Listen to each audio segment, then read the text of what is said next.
Hello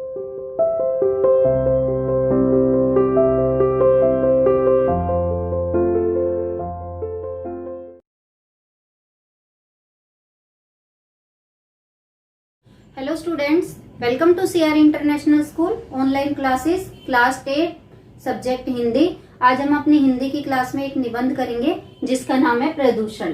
प्रदूषण आप सभी इस नाम से वाकिफ हो, सभी इसको जानते हो। क्या होता है प्रदूषण? इंग्लिश में क्या बोलते हैं प्रदूषण को? पोल्यूशन। पोल्यूशन पता ही है आपको क्या होता है? बताइए क्या होता है। अब ये जो हमारा निबंध है प्रदूषण, इसके मुख्य बिंदु क्या है? मतलब ये जो हमारे मुख्य बिंदु हैं, ये हमारी हेडिंग है, इनके ऊपर हम पैराग्राफ लिखेंगे तो हमारा निबंध जो है पूरा हो जाएगा। मुख्य बिंदु क्या क्या है इसके? भूमिका। नेक्स्ट है प्रदूषण का अर्थ। नेक्स्ट है प्रदूषण के प्रकार। नेक्स्ट है प्रदूषण का मानव जीवन पर प्रभाव।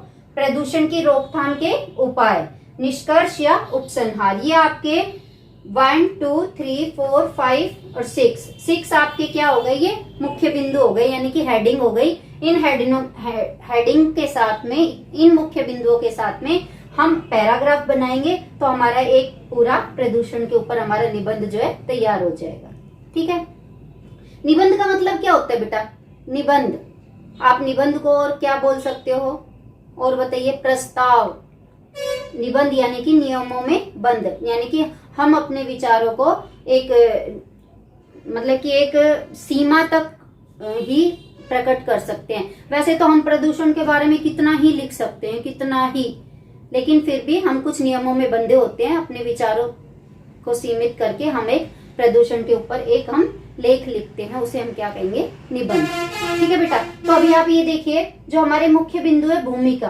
भूमिका में आप क्या लिख सकते हो? प्रदूषण के बारे में थोड़ी सी जानकारी दे सकते हो।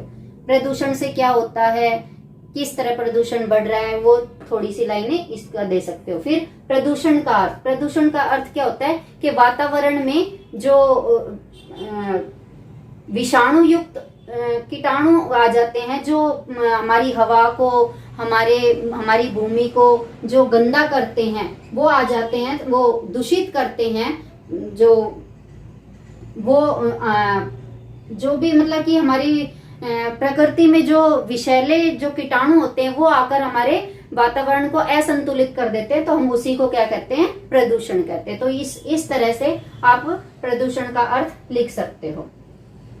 अगला है प्रदूषण के प्रकार। प्रदूषण के प्रकार आपको पता ही है कितने होते हैं? 4 होते हैं। कौन कौन से होते हैं? जल प्रदूषण, भूमि प्रदूषण, वायु प्रदूषण और कौन सा होता है बताइए? जल एक तो हमारा पानी दूषित होता है, हमारी भूमि, और ध्वनि प्रदूषण। ध्वनि, जैसे बहुत ज्यादा आवाज होती है तो ध्वनि प्रदूषण होता है। ये 4 प्रकार हैं प्रदूषण की, इसको आप लिख सकते हो।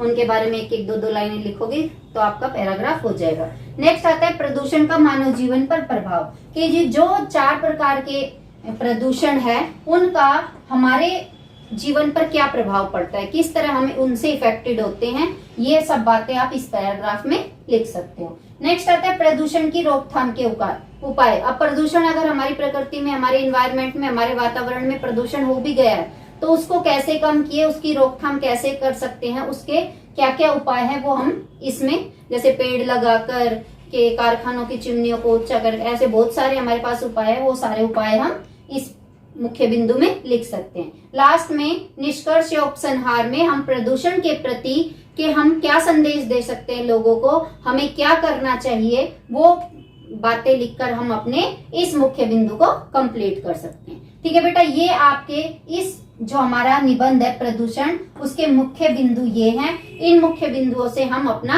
निबंध प्रिपेयर करेंगे। मैं प्रिपेयर करूंगी बेटा, आपको इसकी PDF भेज दूंगी और आप वहां से जो है अपना निबंध अपनी फेयर नोटबुक में लिखेंगे और याद भी करेंगे। ठीक है देखिए बेटा, निबंध प्रदूषण, इसके मुख्य बिंदु के साथ मैं आपको ये समझा रही हूँ। फर्स्ट हमारा मुख्य बिंदु है भूमिका। वर्तमान युग में विश्व के सामने अनेक समस्याएं चुनौती बनी हुई हैं। प्रदूषण की समस्या भी उनमें से एक प्रमुख समस्या है। इसके कारण मानव का जीवन आज खतरे में दिख रहा है।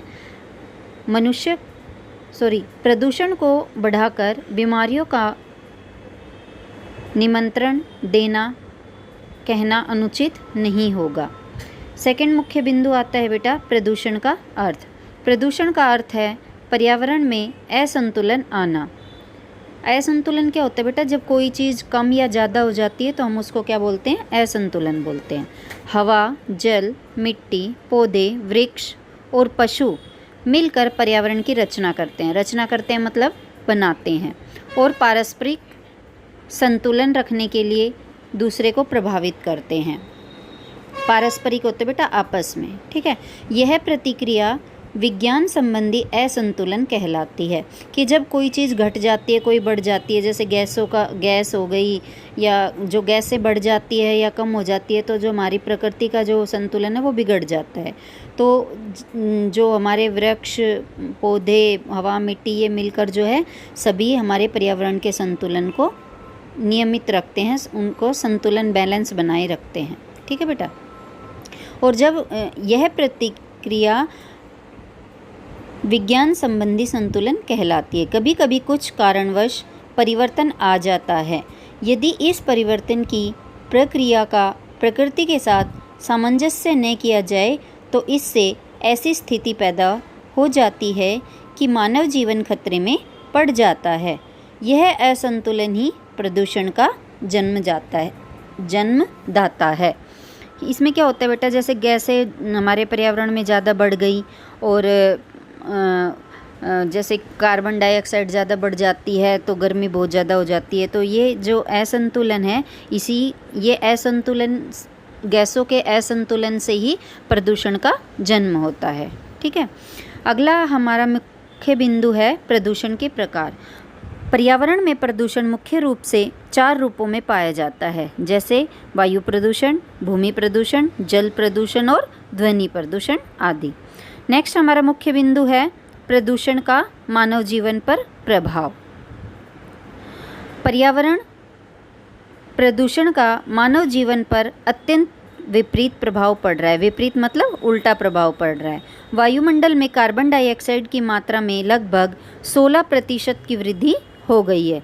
यदि इसकी वृद्धि इसी प्रकार होती रही तो नगरों में रहने वाले लोग श्वास और नेत्र रोग के शिकार हो जाएंगे।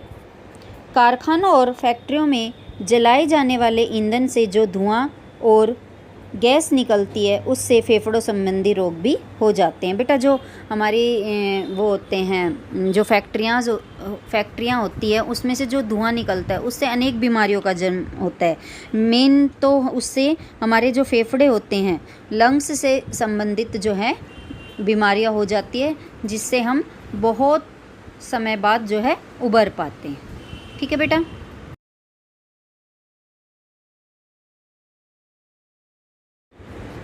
इतना ही नहीं, दूषित पर्यावरण से कैंसर जैसे रोग भी हो जाते हैं।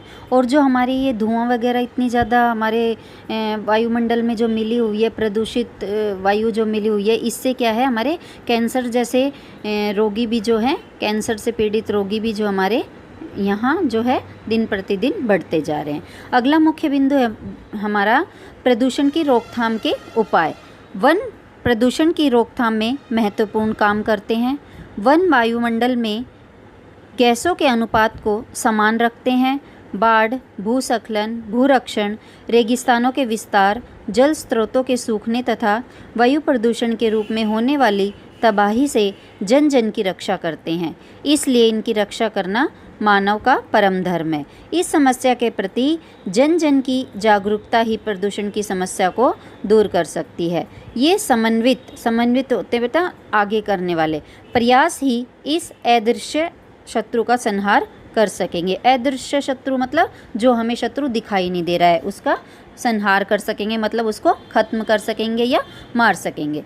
हमारा आखिरी मुख्य बिंदु है निष्कर्ष या उपसंहार। देखिए बेटा, अंत में कहा जा सकता है कि शुद्ध जल, शुद्ध वायु, स्वच्छ भोजन तथा शांत वातावरण मानव जीवन की सुरक्षा के लिए आवश्यक तत्व हैं। प्रदूषण एक गंभीर समस्या है। हमें इसका मुकाबला हिम्मत से करना होगा। इस समस्या को समाप्त करके या कम करके ही हम मानव के दीर्घ जीवन की कामना कर सकते हैं, अन्यथा मानव के जीवन काल की अवधि दिन प्रतिदिन कम होती चली जाएगी। इसके लिए बेटा क्या है कि जैसे वायु प्रदूषण बढ़ रहा है तो उससे अनेक रोग हो रहे हैं। तो जब वो रोग जो है गंभीर बीमारी का रूप ले लेते हैं तो मानव का जीवन समाप्त हो जाता है। तो हम इनको ख़त्म करके, प्रदूषण को ख़त्म करके मानव का जो जीवन काल है उसकी अवधि को हम बढ़ा सकते हैं। ठीक है बेटा, ये आपकी इस जो ऐसे था इसकी ये रीडिंग मैंने लगा दी है और आपको इसको PDF मिलेगी, तो आप उससे देखकर इसकी अपनी नोटबुक में इसको लिख के और याद करेंगे। ठीक है बेटा, have a nice day, bye.